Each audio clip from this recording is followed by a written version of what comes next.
Hi guys, welcome to RR aqua Telugu channel. ఈరోజు మనం సింపుల్గా బీటా ఫిష్ సెటప్ ఎలా చేయాలో ఈ వీడియోలో చూద్దాం. నేనైతే 2 బౌల్స్లో అయితే నా బీటా ఫిషెస్ని సెటప్ చేయాలనుకుంటున్నాను. నా బౌల్ సైజ్ ఏదైతే ఉందో అది 12x12 అనమాట. అంటే 12 centimetres height and 12 centimetres length అనమాట.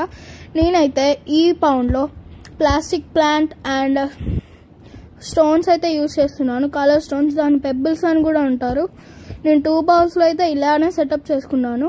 నేనైతే నా 2 బీటా ఫిషెస్ ఏవైతే ఉన్నాయో ఒకటి వచ్చేసి అయితే మెరూన్ కలర్ బీటా ఫిష్ అనమాట. ఇంకొకటి అయితే peacock blue maroon tail betta fish అనమాట. మీరు అనుకోవచ్చు వాటర్ ఏంటి ఇలాగా ఎల్లోయిష్గా ఉన్నాయని.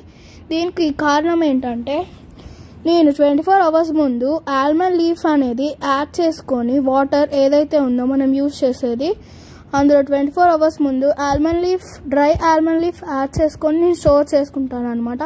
అందుకే వాటర్ ఇలా ఎల్లోయిష్గా ఉన్నాయి. ఈ వాటర్ ఏదైతే ఉందో అది ఫిషెస్కి మంచిది అనమాట. ఇందులో బెనిఫికల్ బ్యాక్టీరియా ప్రెజెంట్ అయి ఉంటుంది.